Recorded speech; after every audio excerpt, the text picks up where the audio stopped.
Hey, how's it going, everybody? I'm your crypto sensei for the day, and welcome back to the Satoshi Club. Now, in today's video, we're talking about the top companies entering or already have entered the Metaverse or NFT world in some way or another. Now, companies in the crypto world or the largest crypto companies are a few topics for another video because they are a little bit too long. So if you want to stay tuned for that, make sure to smash the like button, subscribe to the channel, and as always, pop a comment down below if you do enjoy the video or if you have any questions for me. Now, let's get right into it with the first batch of companies I'm going to talk about right now. As always, I will leave all of the links down in the description below when it comes to what I'm talking about, so you can do your own research as well later on.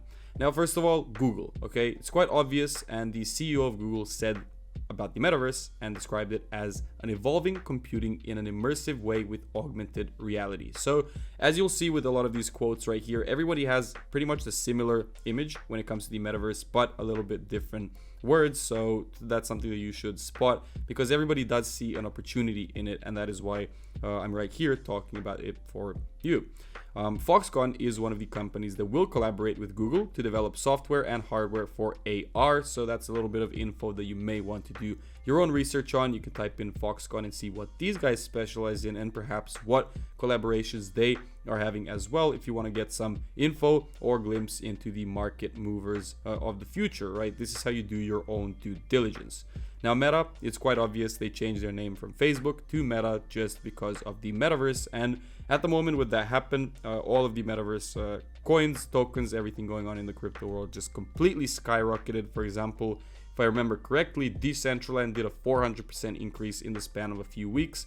It was absolutely crazy, but yes, Meta is one of the largest companies in the metaverse, and how they described it, it is giving individuals the power to establish community and bring the globe closer together.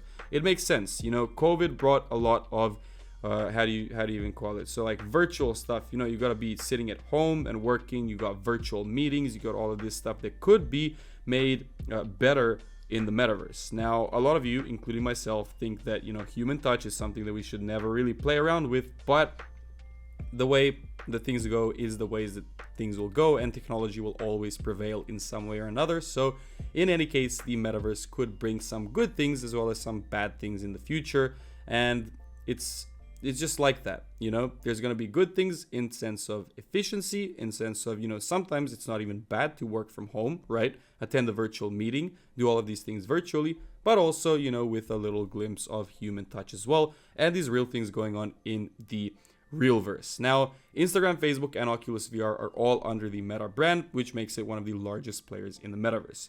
You got Microsoft as well acquiring Activision for $70 billion, one of the largest gaming deals ever to happen in the world, and obviously they got their eyes set on the metaverse as well.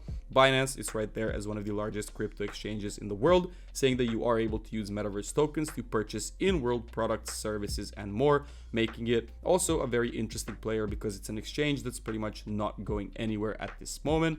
Epic Games, the creator of Fortnite, raised $2 billion to grow metaverse efforts to try and inject into the company's growth and basically invest towards a better future.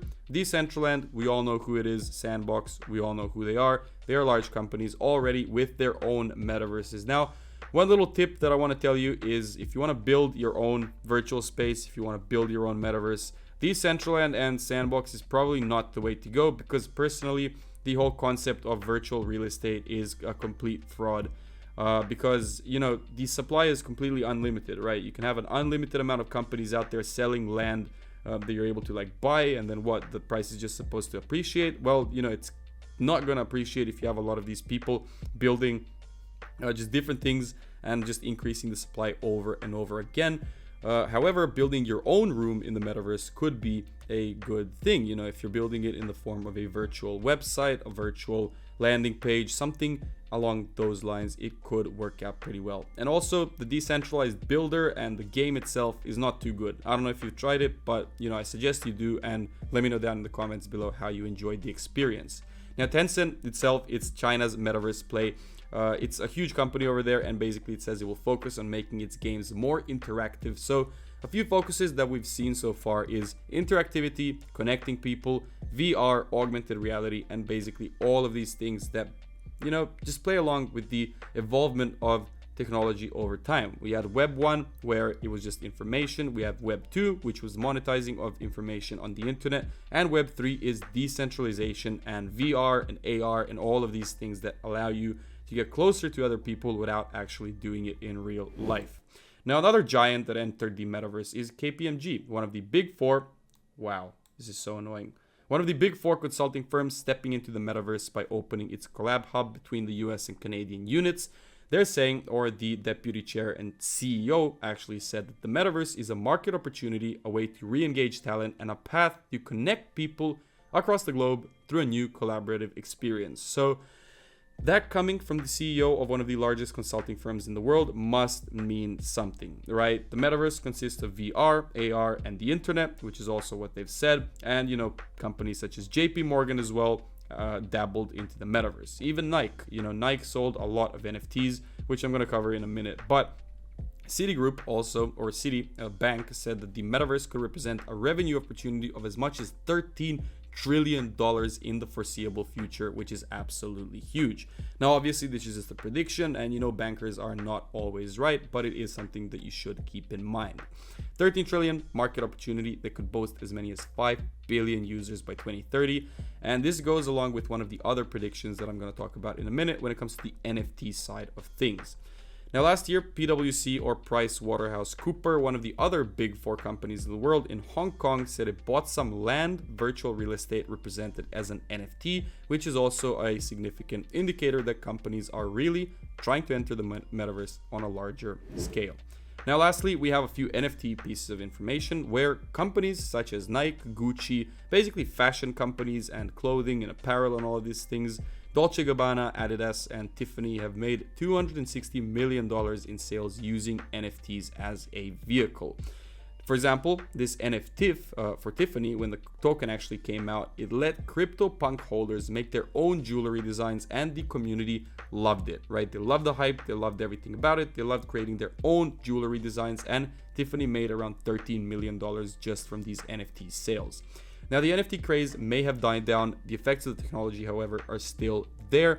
Hype is there, and it does help these large corporations get their product out in a new way to a new audience, and perhaps even more efficiently if it is on the blockchain. Now, I'm always for the blockchain as a technology, regardless of crypto, regardless of NFTs, whatever happens with those, I'm certain that technology such as blockchain will be used in some way, shape, or form in the future.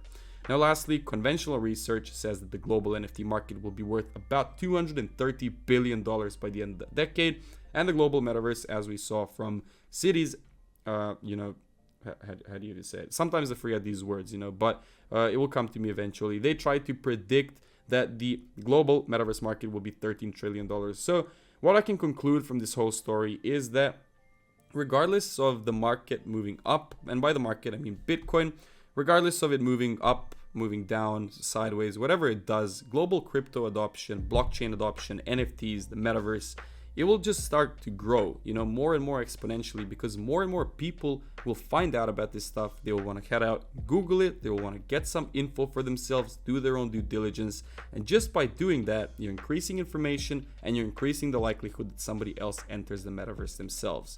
So my conclusion for today's video is this is all a good thing, right? And I can't wait to see what's going to happen in the future. So thanks for joining another video. If you want to check out my previous ones, do so on each of these sides right here. And as always, leave a like, subscribe to the channel, drop a comment down below if you did enjoy it. And lastly, I'm not a financial advisor, and you should do your own due diligence before investing into anything in the crypto or NFT world. So thanks for watching, and I will see you guys in the next one.